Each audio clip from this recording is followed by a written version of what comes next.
It was soon after forming the Serbian Institute in May that I traveled with some of the other board members to Serbia and Republika Srpska. One main reason was to attend the special ceremonies related to the state reburial of the remains of the Karađorđević royal family members. But also we wanted to meet with government officials in order to have a better understanding of the challenges currently facing Serbia and Republika Srpska.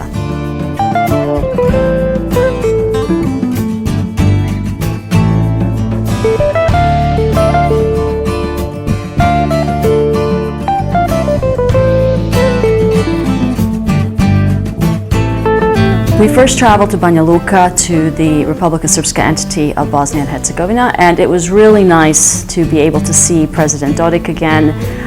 We sat down and had a very extensive conversation.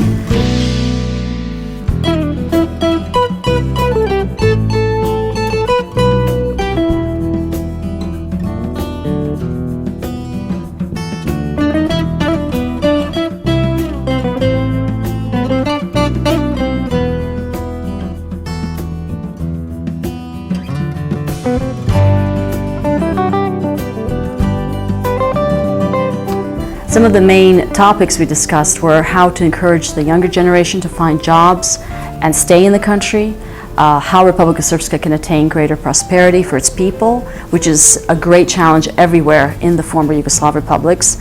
And also, since the Serbian Institute is based in Washington, D.C., how we can encourage a better understanding and communication of issues that are important to Serbian people that live in Bosnia and Herzegovina.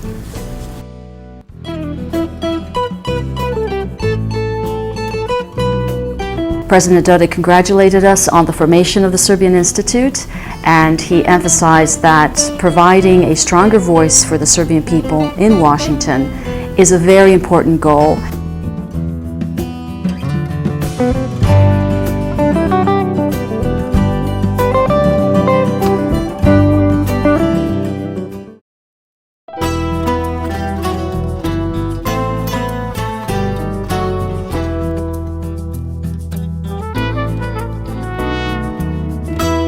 During our visit to Belgrade, we wanted to meet with Serbian officials and identify some of the key challenges that Serbia is facing today, and perhaps some of the ways that the diaspora and the Serbian Institute could address some of those challenges.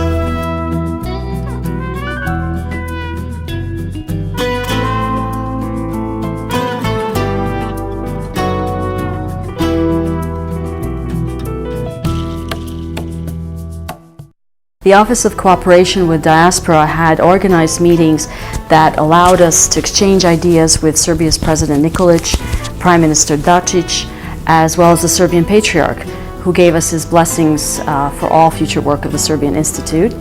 And we also met with the U.S. Ambassador to Serbia, Mr. Michael Kirby, to talk about relations between the United States and Serbia.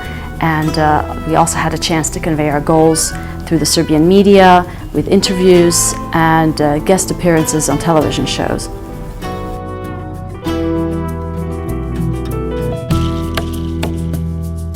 Of course, the most momentous part of the trip was the weekend of events organized by the Serbian royal family.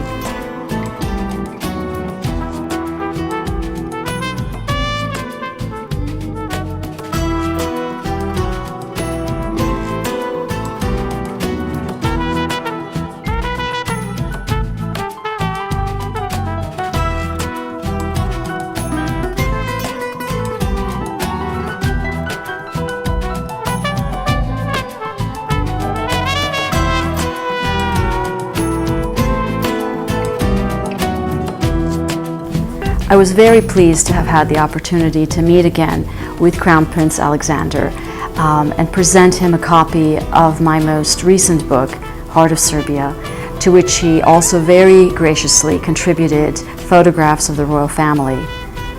I acquainted Prince Alexander with the Serbian Institute and members of the board, many of whom he had known for a number of years. Of course, he was very supportive of Institute's creation and the work we had set out to do. We also talked about the importance of books, videos, and other multimedia presentations that can promote the image of Serbia and help the world gain a better understanding of the Serbian people and our culture.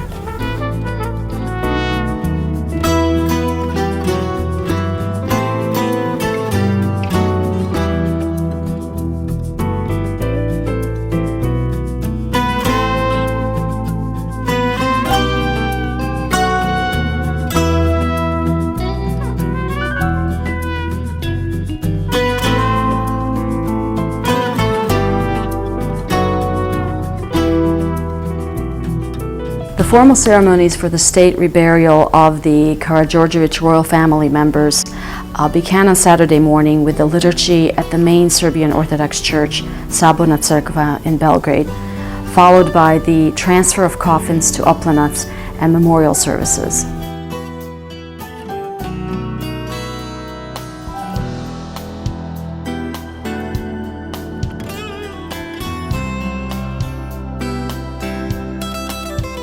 At the formal dinner that evening at the Royal Palace, hosted by Crown Prince Alexander and Crown Princess Catherine, there were many government officials, the U.S. Ambassador, Greek and other members of the royal families of Europe, and this was a great opportunity for foreigners to experience Serbian hospitality, history, and royal ceremony. The fact that we have a royal family that is related to all the other royal families of Europe is a great benefit to Serbia, and I think can certainly be expanded in its outreach to the world. The church services which took place at Oplenac were very moving and very special for all the Serbs and foreign dignitaries that attended the events, and for everybody watching on television.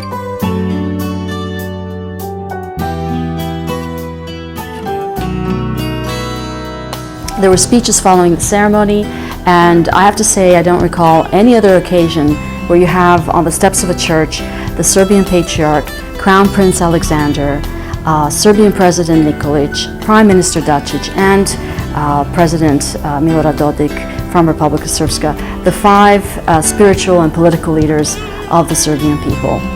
So for me personally, standing a few steps away from them, it was truly a moment to remember. Ovo je istorijski trenutak za kraljevsku porodicu, ali za ceo srpski narod.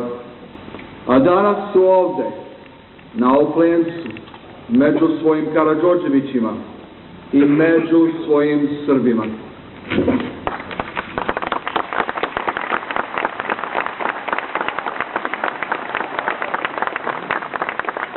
With this trip, I came away feeling that this was a really unique moment in history for Serbia and its diaspora, because all the representatives from around the world were very well received by President Nikolic and Prime Minister Dačić, and they welcomed all kinds of ideas on cooperation, from economic development to greater voting rights for Serbs in diaspora. So I think it signals a new age for the 3 million Serbs living around the world, that their knowledge and their desire to help Serbia develop into a more prosperous and democratic society will be much better received now perhaps than it was in the past.